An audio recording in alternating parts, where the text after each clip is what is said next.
बिस्मिल्लाहिर्रहमानिर्रहीम। अल्लाहुम्मा सल्ली अला सय्यिदिना मुहम्मद व अला आले सय्यिदिना मुहम्मद। अस्सलामु अलैकुम व रहमतुल्लाहि व बरकातुहू। हमारे यहाँ जादू जिन्नात और रूहों से राब्ते के मुतल्लिक इतना ज़्यादा शौक़ पाया जाता है कि अगर गौर किया जाए तो जब भी तसव्वुफ़ या रूहानियत की बात आए तो पहला ख़्याल इन्हीं चीज़ों की तरफ जाता है कि कैसे जादू होता है, जिन्नात क्या हैं, इनकी हमारी ज़िंदगी पे असरात क्या हैं, इनकी इंटरेक्शन कैसे हो सकती है और क्या हम रूहों से राब्ता कर सकते हैं या रूहें हमारी रहनुमाई कर सकती हैं। ये हमारे बहुत ही एक किस्म के बुनियादी मज़ामीन हैं जिसमें हमारी अक्सरियत बहुत ज़्यादा दिलचस्पी रखती है। मैं भी ज़ाहिर है इसी माशरे का एक फ़र्द हूँ। तो आज हम इस टॉपिक पे इस तरीके से बात करेंगे कि मेरी दिलचस्पी या मेरी इंटरेक्शन इस तरह के वाक़यात से कैसे हुई वो मैं पेश करूँगा, और इसके अलावा मेरा किस वजह से इनके मुतल्लिक क्या ख़्याल या क्या पॉइंट ऑफ व्यू है वो भी मैं पेश करने की कोशिश करूँगा। तो मामला कुछ इस तरीके से है कि अनहोनी दुनिया या ना नज़र आने वाली दुनिया या पेचीदा मामलात के मुतल्लिक मेरी याददाश्त के मुताबिक मेरी जो पहली इंटरेक्शन है, मैं 5वीं या 6ठी जमात में था। तो हमारे घर लाहौर में समनाबाद में एक सपेरा आया। मेरी शुरू से बचपन से ही आदत थी कि मैं लोगों को इंटरव्यू करता था और लोगों से जानने की कोशिश करता था। उससे बातें करते करते उसने मुझे एक चीज़ बताई गिदड़ सिंगी के नाम से,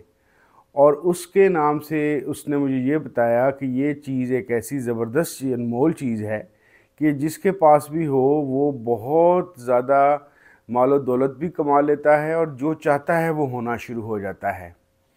बेसिकली वो मुझे लंबी कहानी सुनाकर कन्विंस करने की कोशिश कर रहा था कि किसी तरीके से मैं अपने पेरेंट्स से कुछ पैसे लूं और उसके पास जो गिदड़ सिंगी है उसको ख़रीद लूं। लेकिन मुझे एग्जैक्ट तो नहीं याद कि वो गिदड़ सिंगी कितनी की थी, लेकिन इतना मुझे याद है कि उस ज़माने में भी, यानी कि ये मैं 80s की बात कर रहा हूँ, जिस ज़माने में शायद 2 रुपये का अखबार होता था, इसकी कीमत सैकड़ों में तो ज़रूर थी। खैर, मेरे लिए ये एक अनहोनी सी बात इस वजह से थी कि अच्छा भी कोई ऐसी चीज़ें भी होती हैं कि जिसकी वजह से इंसान कुछ ऐसे मामलात के अंदर दाखिल हो जाता है या ऐसी दुनिया में दाखिल हो जाता है जो आम ज़माने या आम आँख से या आम जहन से समझ नहीं आती। ये हमारी दुनिया के अलावा एक और ही दुनिया है। दूसरे स्टेप के तौर पे मुझे याद पड़ता है कि 8वीं क्लास के अंदर मेरे अंदर एक शौक़ पैदा हुआ कि मैं ये जानना की कोशिश करता था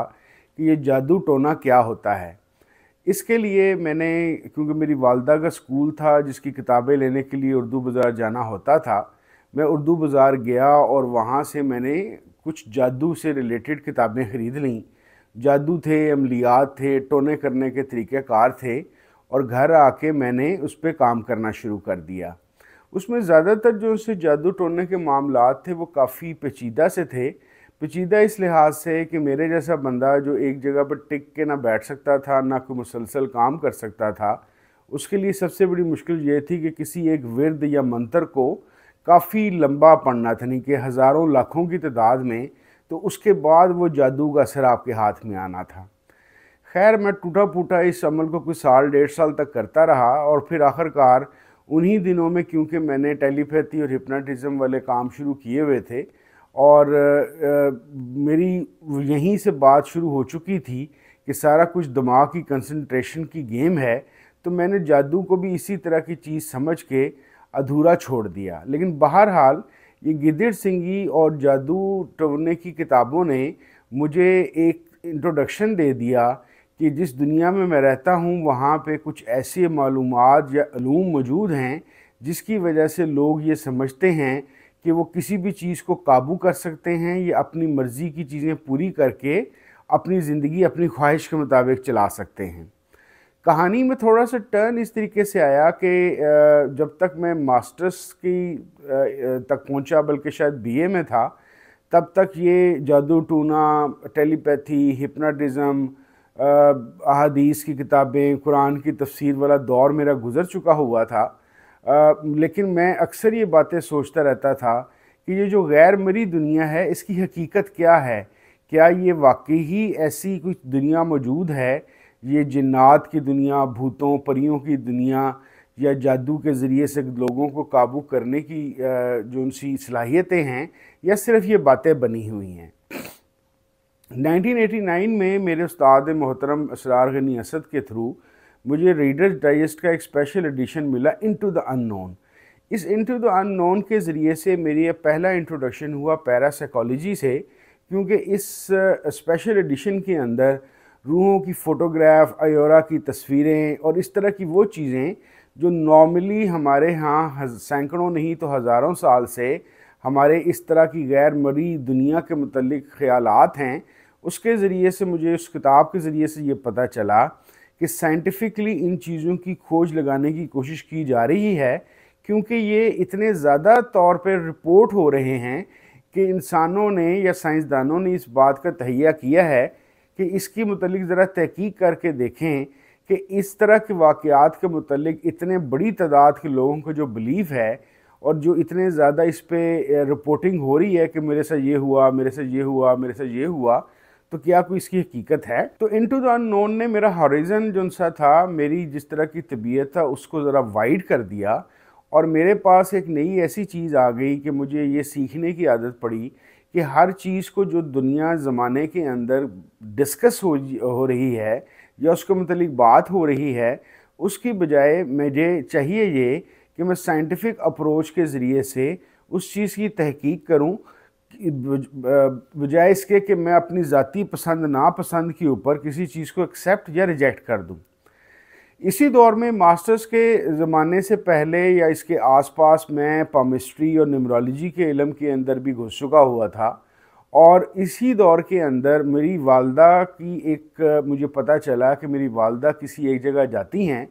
और वो कोई ख़ातून हैं, और जो ये बकौल उन ख़ातून के दावे के और मेरे वालदा के भी काफ़ी हद तक यकीन था कि उन पे किसी बुज़ुर्ग की हाज़िरी होती है, वो गुज़रे हुए ज़माने और आने वाले वाक़यात के मुतल्लिक बता देते हैं और इसके मुतल्लिक जो उनसी है सही पेशीन गोइयाँ करते हैं।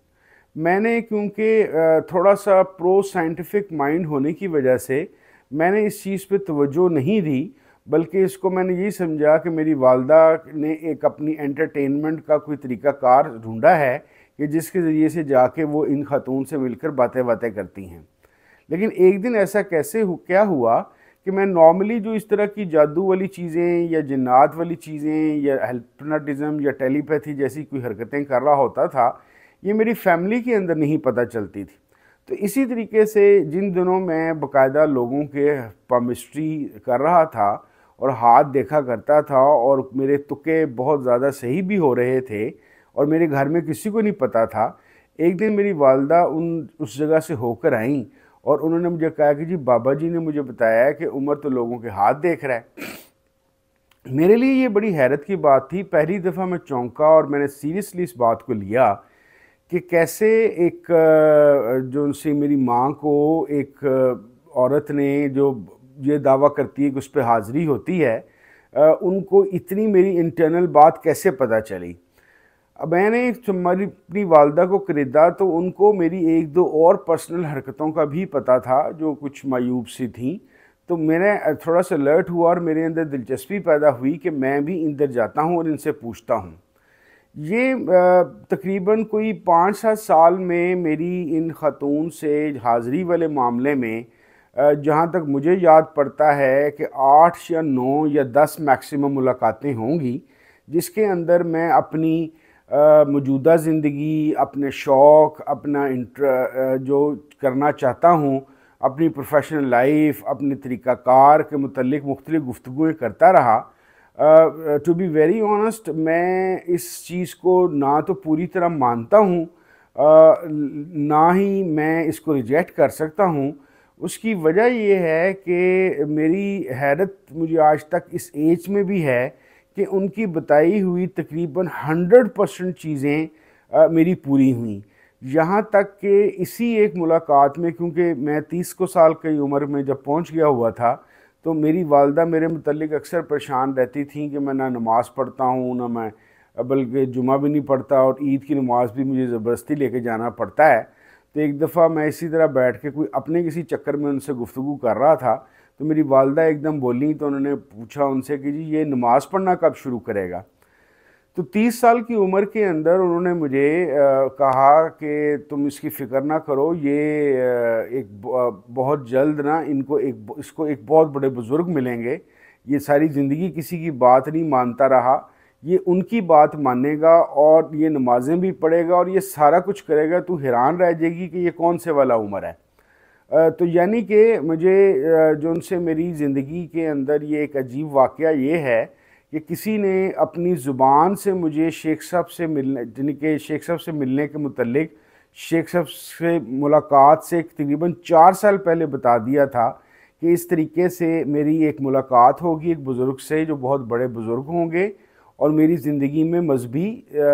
तौर पे और दीनी रुझान के अंदर मेरी एक तब्दीली भी आएगी और वो वाकई आई भी। तो बहरहाल यहाँ पे एक और चीज़ जो मुझे इन हाज़रियों से जो एक चीज़ अजीब लगती थी वो ये थी कि इनके बकौल इनके ऊपर दो तरह के बुज़ुर्ग आते थे। एक बुज़ुर्ग सादी पंजाबी बोलते थे, बोलते दोनों पंजाबी थे, और दूसरे जो उनसे थे वो पंजाबी, आप यूँ समझ लीजिए कि अगर आपने पुरानी पंजाबी आज से 70, 100, 150 साल या 200 साल पहले की पढ़ी हो, उनकी ज़ुबान वो थी और उनको बात, क्योंकि वो पंजाबी के अल्फाज इतने डिफरेंट बोलते थे कि उनको ज़रा समझना मुश्किल होता था। लेकिन बहरहाल मेरी ज़िंदगी के अंदर ये एक अजीब वाक़या ज़रूर रहा है कि तकरीबन मैं इसको लेस दैन 100% नहीं कह सकता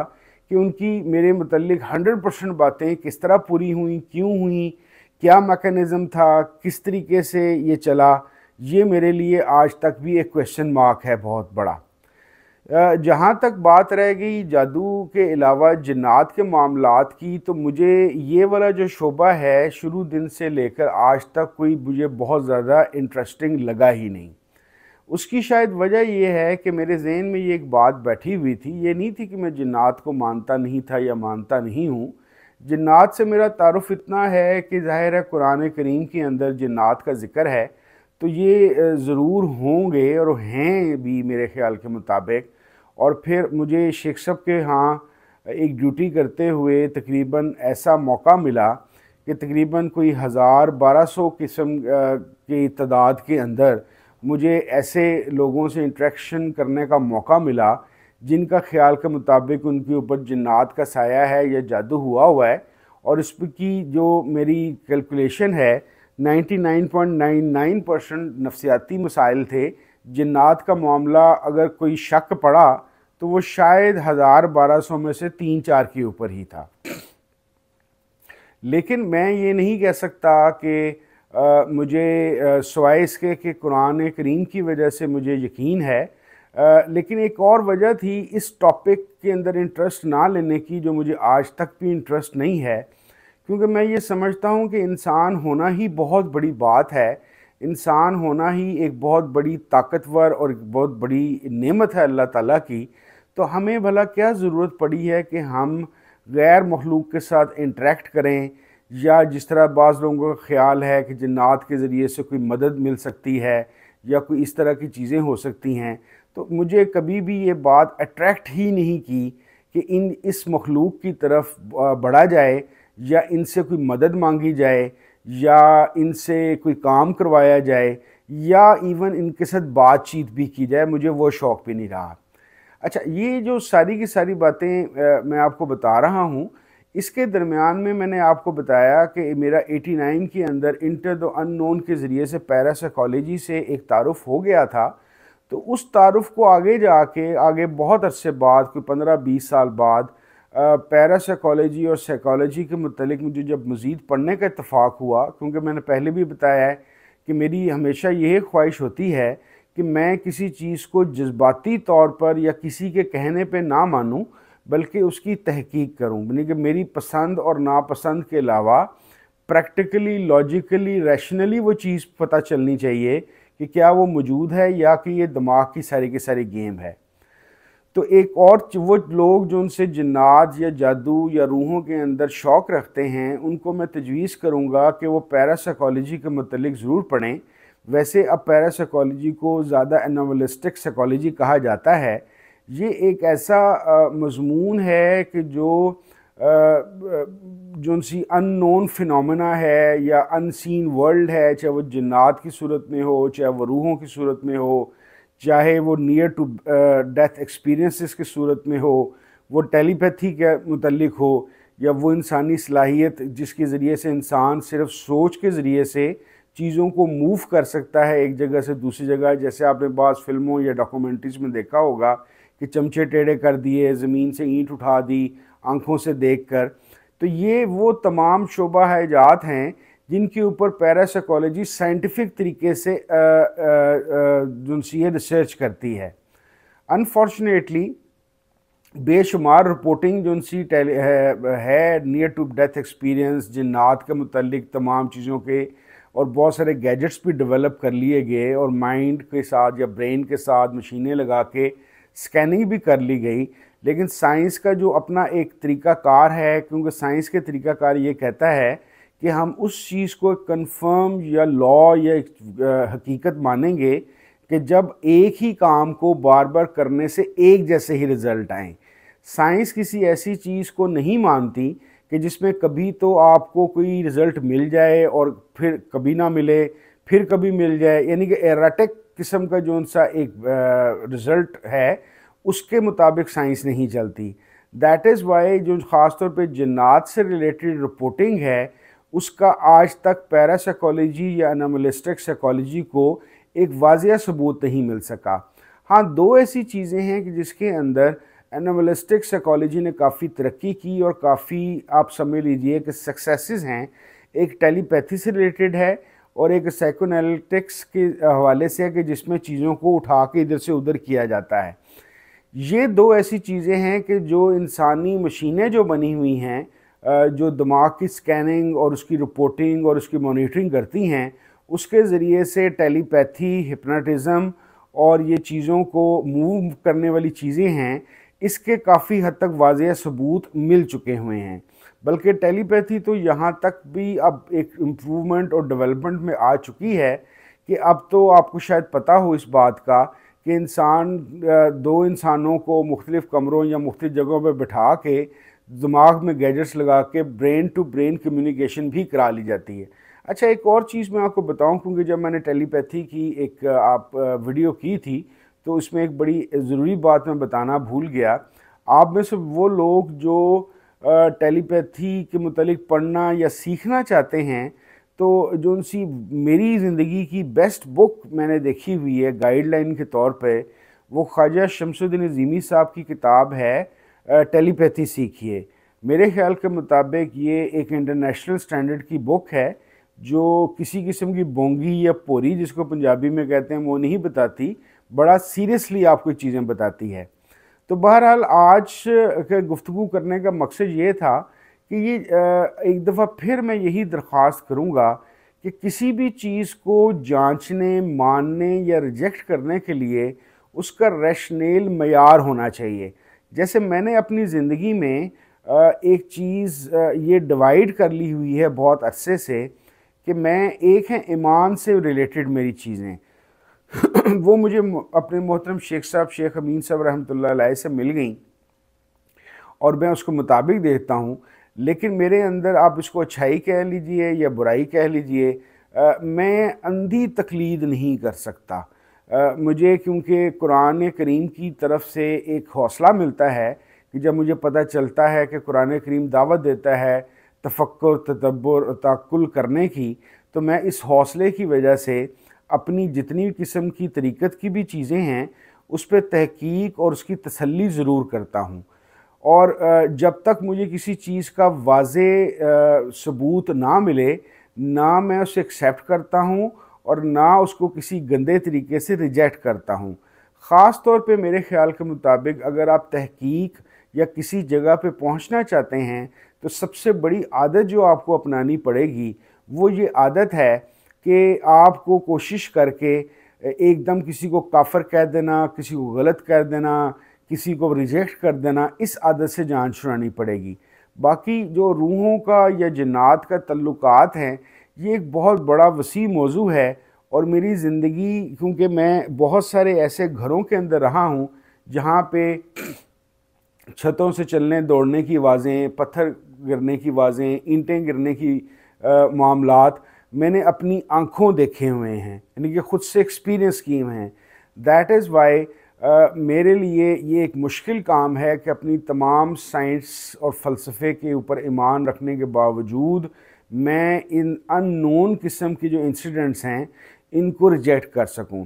तो लुब्बे लबाब ये है कि मैं इनको बाज़ एक्सपीरियंसेस की वजह से मानता हूँ, लेकिन ये कैसे होती हैं, उसको वाइड स्प्रेड कैसे किया जा सकता है, ये सीखने का अमल मेरा जारी है। इंशाल्लाह ताला ये एक ऐसा टॉपिक है कि इसके ऊपर मैं आइंदा कभी एक और वीडियो ज़रूर बनाऊँगा। बहुत शुक्रिया। अस्सलामु अलैकुम वरहमतुल्लाहि वबरकातुहू।